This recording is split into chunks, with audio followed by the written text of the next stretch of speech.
আমরা এই মুহূর্তে আছি সিলেটর এমএজি উসমানী মেডিকেলের যে ঠিক সামন অর্থাৎ যে ইমার্জেন্সি গেট আছে, ইমার্জেন্সি গেটে আমরা অবস্থান করলাম এবং আজকে অর্থাৎ তারাবি নামাজের পরে রাত্রে আনুমানিক 10টার সময় পিকআপ এবং মোটরসাইকেলের মুখোমুখি সংঘর্ষ হয় সিলেটের যে কোম্পানিগঞ্জ রোড অর্থাৎ যে বিশেষ করে শালুটিকর নামক স্থানও কিন্তু মোটরসাইকেল এবং একটা পিকআপ আরেকজন মারাত্মকভাবে যে আহত হয়েছিল, বিশেষ করে ফয়সল নামে কিন্তু আরেকজন যুবক তাইনও কিন্তু মারা গেছেন, অর্থাৎ দুইজন কিন্তু এখন পর্যন্ত স্পট অর্থাৎ দুইজন মারা গেছেন,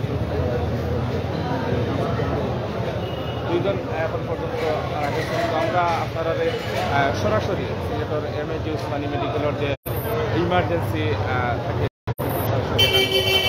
তারা যে স্বজনগণ অর্থাৎ তারা যে স্বজনগণ আসেন তারা স্বজনগণ অনেক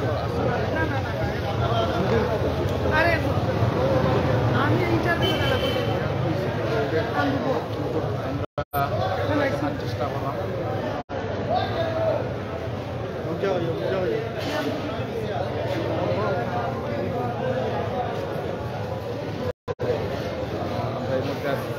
এমএজি উসমানী মেডিকেলের যে ইমার্জেন্সির সামনে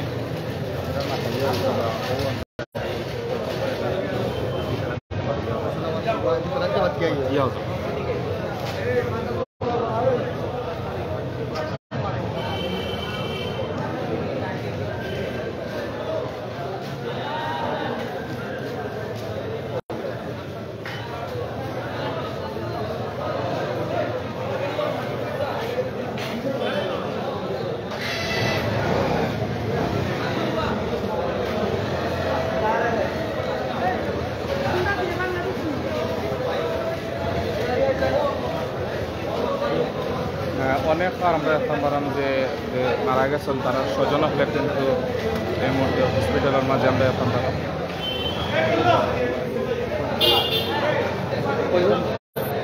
আচ্ছা, আমরা এই বিষয়টা একটু দুদিন আমরা যে মাথার চেষ্টা করবো। আচ্ছা ভাই, কিতা হয়েছে ঘটনাটা যদি আমরা একটু তা কইতা, কিতা হয়েছে আসলে ঘটনাটা আমরা যদি কথা কইতা।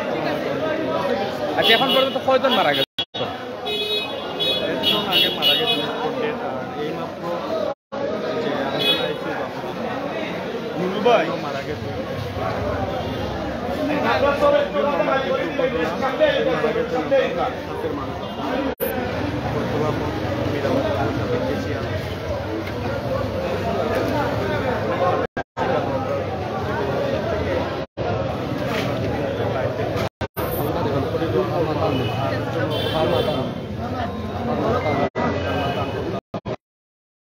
আপনি একটু তা পরিচয় দিবা আপনার?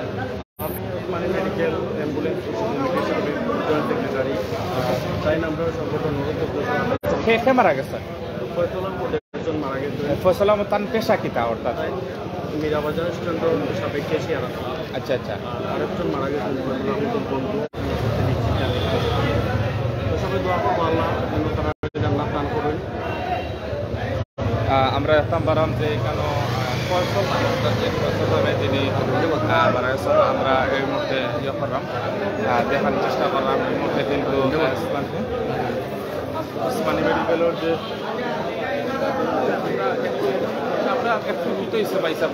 আচ্ছা, আপনার পরিচয়টা দোকান। আচ্ছা, আপনি কোন রোগীর স্বজন? সাবেক মেম্বার নাম হাফিজুর রহমান নাবিব। মামুর করে পাইপাটা আমার মীরাবাজার শাখার কুশাধ্যক্ষতায় অন্ত ভালো একটা ছেলে আমার খুব ভালো আসর তুমি আমি তার লোকে মাতিছি। তার লোকে মাতিছেন ফয়সল নামে? তার বয়স কেমন হইব আনুমানিক? আনুমানিক 26-27। আচ্ছা আচ্ছা। তাই বিয়া শাদী করছেন? না, বিয়া শাদী করছে। আমাদের একটা খেলা আছে কিন্তু আমার বলতে পাই বলে আমি মধ্যে আমার অফিসে সন্ধ্যার বাদ দেখা বলে হয় আমি খবর দোকানে রাখুন না পাই ও লাস্ট মাত বলে আমি অন্য জায়গাতে আসলাম শুক্র বাজার লাইফে দেখলাম আপনারা ক্যামেরা করতে মারা গেছে অ্যাক্সিডেন্ট করতে চাষকালি ঘুমছি কোম্পানিগঞ্জের উপর ট্রাকে বিষ থাকি বাড়ি মারছে। আর পুলিশের একটা গাড়ি আছিল, গাড়ির লোকে গিয়া বাড়ি গাড়ি এখন জায়গায় ডিসপোর্ট দিয়েছে। আর অন্য মেডিকেল আচ্ছা, ফয়সল যে তাই মারা গেছেন তার বাসা কোন জায়গা? দাসপাড়া বিআরটিসি। তাই পেশা কিতা আছে এখন? শ্রমিক আছে। এর মাঝে আছে অর্থাৎ ফয়সল যে মারা গেছেন আর তার অনেক যে সহযোদ্ধা যারা আছে যারা কিন্তু একলগে প্রিয় করছেন অনেকে কিন্তু শান্তিতে আমরা দেখতে পারলাম আচ্ছা আমরা এই বিষয় নিয়ে একটু আমরা আসলে এই মুহূর্তে দেখতাম পারাম যে অনেকে আসলে এই মুহূর্তে আসলে আমরা দেখতাম পারাম এই মুহূর্তে অনেক ফয়সল করে যে নাম মারা গেছেন তাই কিন্তু একজন একটা শাখার আচ্ছা কোষাধ্যক্ষ আমরা এই মুহূর্তে শ্রমিক ইউনিয়নের আমরা দেখতাম পারাম তাইও কিন্তু যুগ্ম সাধারণ সম্পাদক এবং সাধারণ সম্পাদক কিন্তু এই মুহূর্তে এখানে ঘটনাস্থল আইসন এবং ফয়সল যে তারার সহযোদ্ধা অর্থাৎ ফয়সল কিন্তু তারার এই শ্রমিক ইউনিয়নের অন্তর্ভুক্ত একজন সদস্য তো এই বিষয় নিয়ে আমরা একটু আপনার লোকে মাথাতে চাই আপনারা কোন খবর ভিত্তিতে এখানে আইসেন একটু আপনারা আমরা জানেন আপনারা সিলেট জেলা বাস মিনি বাস কোচ মাইক্রোবাস শ্রমিক ইউনিয়নের অন্তর্ভুক্ত আমাদের একটি উপকমিটি আছে সরজত শাহজালাল যেটা মীরাবাজার মাইক্রোবাস শ্রমিক উপকমিটি। এই উপকমিটির সাবেক একজন সফল একজন কোষাধ্যক্ষ আমাদের অত্যন্ত স্নেহের ছোট ভাই ফয়সল এবং তার বন্ধু আরেকজন পুলক রায় এবং আরেকজন রয়েছেন সম্রাট কর। তারা তিনজন মোটরসাইকেলে সামটিকর থেকে আসার পথে সেখানে একটি গাড়ির সাথে ধাক্কা লেগে স্পটে একজন ইন্তেকাল করেন এবং এখানে আমাদের যে ফয়সল যে বাইক তাকে আইসিতে আনার মিনিমাম আধা ঘন্টা পর তাকেও মৃত ঘোষণা ইন্তেকাল করেন। আমরা আসলে অনেক মর্মাহত আমাদের এক সহযোদ্ধা এবং আমাদের সহপাঠী ভাই আমাদের সহকর্মী ইন্তেকাল করেছেন। আমরা খবর শুনি তাৎক্ষণিক আমরা এখানে ছুটে এসেছি। এখানে কোতোয়ালি থানার ওসি সাহেব এসেছেন, আমাদের জেলা শ্রমিক ইউনিয়নের সাধারণ সম্পাদক এসেছেন, আমাদের জেলা শ্রমিক ইউনিয়নের আরও নেতৃবৃন্দরা সবাই আসার পথে আসলে হঠাৎ করে তো একটি ঘটনা ঘটেছে যেতে সবাই আমরা রেডি ছিলাম না এই ঘটনার জন্য বা আমরা প্রস্তুত ছিলাম না কখনো এরকম ঘটনা ঘটে। তো আমি প্রশাসনের উদ্দেশ্যে এবং আপনাদের মাধ্যমে একটি কথাই জানাতে চাচ্ছি যে যদি এটা সুষ্ঠু বিচার এবং যদি সড়ক দুর্ঘটনার দুষ্গুণ থেকে থাকে আমরা সুষ্ঠু বিচার দাবি করছি। এবং সড়ক দুর্ঘটনার জন্য যদি আমার প্রিয় ভাই মোটরসাইকেল অ্যাক্সিডেন্ট করে মারা গিয়েছে আমরা তার সুষ্ঠু বিচার এবং যে গাড়ির সাথে দুর্ঘটনা করেছে আমরা তার দৃষ্টান্তমূলক শাস্তি দাবি জানাচ্ছি। আমরা পরবর্তীতে আমাদের জেলা শ্রমিক ইউনিয়নের নেতৃবৃন্দরা এখানে আসবেন, গুরুত্বপূর্ণ বক্তব্য রাখবেন বা গুরুত্বপূর্ণ কথাবার্তা বলবেন, তাদের সিদ্ধান্ত অনুযায়ী আমরা পরবর্তীভাবে আমরা কাজ করবো। এখন আমরা গভীরভাবে মর্মাহত আসলে আমরা কিছু কথা বলার মনোভাব হারিয়ে ফেলেছি যেহেতু আমাদের অনেক প্রিয় এক ভাই এক স্নেহের ছোট ভাই গতকালকে আমাদের সাথে দেখা হয়েছে এবং ইলেকশনও নির্বাচনও করেছে, সে অল্প ভোটে বিজয়ী হতে পারেনি। গতকালকেও আমাদের সাথে শেষ দেখা হয়েছিল ইফতারের পর আমরা একসাথে বসে এখানে চাও খেয়েছিলাম। আজকে আবার এই একই টাইমে আমাদের ভাই আমাদেরকে না পেরে দেশে চলে গেছে। তো আমরা এখন পর্যন্ত আমরা জানি যে দুজন পুলক রায় একজন স্নেহের এক ভাই আরেক ভাই সেও আমার বাসার পাশের বাসার ছোট ভাইও আমারও সেও আমার পরিচিত। তারা তিনজন একসাথে মোটরসাইকেলে কোথায় আসার পথে একটা সড়ক দুর্ঘটনায় ট্রাকের সাথে এবং পুলিশ পিজন ভ্যানের সাথে আমরা যেটা শুনতে পেরেছি। আচ্ছা ফয়সল যে ওনার বাড়ি কোথায় বা উনি তার বাসা হচ্ছে শাহপুরান গেটে, সে বিআরটিসি শাহপুরান গেটে। সে গাড়ি চালক ছিল, গাড়ি চালালেও সে ইয়ং জেনারেশন হিসাবে তার একটা উপকমিটির শ্রমিক নেতাও ছিল এবং সে গত কয়েকদিন আগে নির্বাচনে একটা অল্প কিছু ভোটে সে বিজয়ী হতে পারেনি। তো আমরা আজকে মর্মান্তিক দুর্ঘটনার জন্য তার সমবেদনা জানাচ্ছি, শ্রমিক ইউনিয়নের পক্ষ থেকে সম্পূর্ণ পরিবারের প্রতি সমবেদনা জানাচ্ছি। আর এখানে উপস্থিত আছেন জেলা শ্রমিক ইউনিয়নের সাধারণ সম্পাদক জনাব মাহবুব মিয়া হিসেবে যদি কিছু বলবেন। আর সবাইকে শান্তশিষ্ট হওয়ার জন্য কেউ উত্তেজিত হবেন না। আমার প্রাণপ্রিয় শ্রমিক যারা রয়েছেন সবাইকে অনুরোধ করবো আমরা যাতে কেউ উত্তেজিত না হই, আমরা যাতে সবাই শান্তশিষ্ট থাকি, সবাই শান্তশিষ্ট থাকার জন্য অনুরোধ জানাচ্ছি। ধন্যবাদ। আচ্ছা আপনার কাছে আমরা জানতে চাই আপনারা কখন শুনেছেন এই মর্মান্তিক সড়ক দুর্ঘটনা এবং এসে কি দেখেছেন বা কোন জায়গায় হয়েছে? ধন্যবাদ।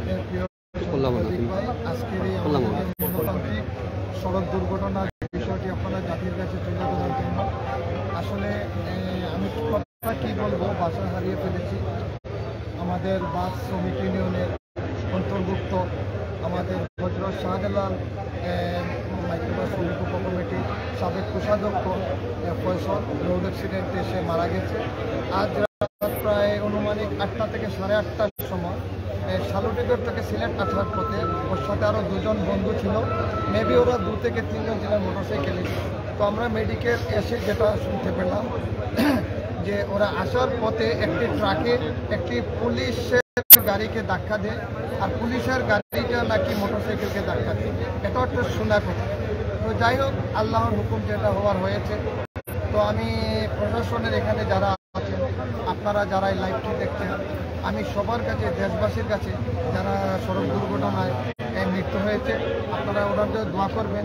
তবে রোডে যেন এ ধরনের মানে অনাকাঙ্ক্ষিত সড়ক দুর্ঘটনা যাতে না ঘটে সেদিকে খেয়াল রাখতে হবে। আর উসমানী মেডিকেলে যারা এখানে প্রশাসনের কর্মকর্তারা এসেছেন, আমরা ওনাদেরকে কৃতজ্ঞতা জানাই, ওনারা খবর পেয়ে এসেছেন। আর ফয়সলের সাথে ওর বন্ধু যে আরও 2-3 জন ছিলেন, আমরা ওনার পরিবারের প্রতিও আমরা সমবেদনা জ্ঞাপন করছি। আল্লাহ তাআলা যেন যাদের ধর্ম অনুযায়ী যেন আল্লাহ সবাইকে কবুল করে নেন। তো আপনারা আজকের এই খবরটি সম্প্রচার করে মারা গিয়েছে, আপনারা কি ইনশিওর হয়েছেন কিভাবে হলেন? আমরা ইতিমধ্যে এখন থেকে 10-15 মিনিট আগে আমরা এখানে গিয়েছিলাম ইমার্জেন্সিতে। তো ওখানে প্রশাসনের যে একজন ডিসি মহোদয় পুলিশের এবং কি কোতোয়ালি থানার অফিসার ইনচার্জ যিনি উনিও ছিলেন। তো আমরা গোপন তথ্যে খবর পেয়েছি আমাদের সহকর্মী থেকে যে ফয়সল সহ ওর সাথে আরেকজন ছিলেন, 2 জন মোটামুটি ওনারা নেই। আমরা এই পর্যন্ত শুনতে পেরেছি। তবে অফিসিয়ালভাবে বা এখানে যারা কর্তব্যরত ডাক্তার আছেন ওনাদের কাছে এখন পর্যন্ত এই ধরনের কোনো মেসেজ আমরা পাইনি। এই পর্যন্ত আমরা বর্তমানে আছি। তো এখানে যারা আমাদের সহকর্মী, যারা বিভিন্ন রোড উপকমিটির নেতৃবৃন্দ আছেন বা আমাদের সদস্য আছেন বা অন্যান্য যারা জনগণ আছেন, সবার প্রতি অনুরোধ, আইন শৃঙ্খলা বাহিনী যারা আছেন ওনাদেরকে সহযোগিতা করুন। কোনো ধরনের বিশৃঙ্খলা করার চেষ্টা করবেন না। ঘটনা যা হওয়ার হয়ে গেছে, এখন আইনগতভাবে এটা কিভাবে মোকাবেলা করা যায়। আর আমাদের জেলা শ্রমিক ইউনিয়নের সম্মানিত সভাপতি হাজী মহিনুল ইসলাম সাহেব, সাধারণ সম্পাদক আব্দুল মহিম সাহেব, ওনাদেরকে নিয়ে আমরা আজকে তো রমজানের রাত প্রায় 1টা-1:30 বাজে, একটি পরে সেহরির সময়, আগামীকালকে হয়তো আমরা দাফন কাফনের পরেই আমরা এটা প্রশাসনের তদন্তের মাধ্যমে আমরা একটি সঠিক এবং সামনে অগ্রসর হব। ধন্যবাদ। ধন্যবাদ, অসংখ্য ধন্যবাদ। আমরা আসলে সিলেটর এমএজি উসমানী মেডিকেলের যে ইমার্জেন্সি আছে,